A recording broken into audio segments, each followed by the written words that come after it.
మన ఆచారాలు, సంస్కృతి, సాంప్రదాయాలకు స్వాగతం.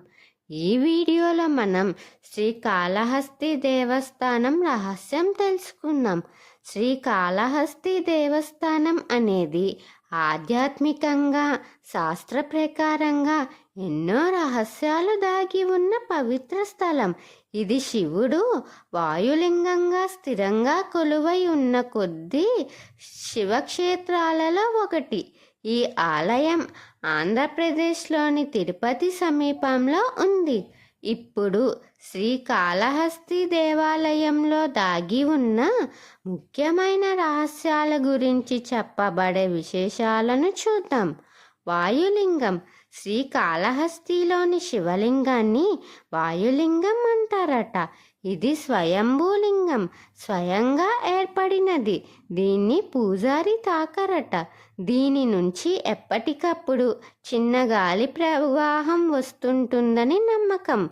పంచభూతలింగాలలో భాగం. శ్రీకాళహస్తి వాయుభూతంను ప్రతినిధించేది. పంచభూతాలు అంటే భూమి, జల, అగ్ని, వాయువు, ఆకాశం. ఇందులో వాయువు శక్తిగా ఈ క్షేత్రం ప్రసిద్ధి చెందిందట. కన్నప్ప విధానం. కన్నప్ప అనే భక్తుడు తన కన్నును శివుడిపైన ఉంచినట్లు గొప్ప భక్తికి ఉదాహరణంగా నిలిచాడు. ఆయనకు ఆలయంలో ప్రత్యేక స్థానం ఉంది.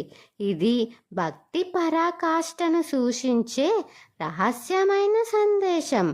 రాహుకేతువు దోష నివారణకు ప్రసిద్ధి. శ్రీకాళహస్తి దేవాలయం గ్రహదోష నివారణకు ప్రసిద్ధి. ఇక్కడ రాహుకేత పూజలు చేస్తారు. ఇది ఇతర క్షేత్రాలలో అరుదుగా లభ్యం. జ్యోతిష్య ప్రకారం నాగదోషం కలత నివారణకు శ్రీకాళహస్తి శరణు. దీపం కదలడం. గర్భగుడిలో గాలి ప్రవేశించదు. అయినా ఇక్కడ శివలింగం పక్కన ఎప్పుడూ దీపం ఊగుతూనే ఉంటుందట. ఇది వాయులింగం ప్రత్యక్షంగా ఉన్నది అని సూచించేది. ఇక్కడ తాంబూలం ఇవ్వరట. చాలా ఆలయాల్లో ప్రసాదంగా తాంబూలం ఇస్తారు.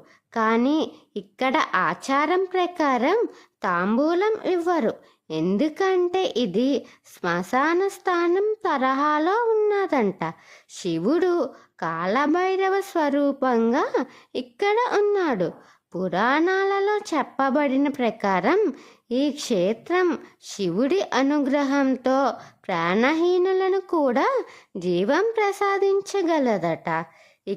ఇక్కడ కాలభైరవుడు క్షేత్రపాలకుడు. ఈ క్షేత్రానికి రక్షకుడు కాలభైరవ స్వామి. ఆయన అనుమతి లేకుండా ఇక్కడ పూజలు నెరవేరవట.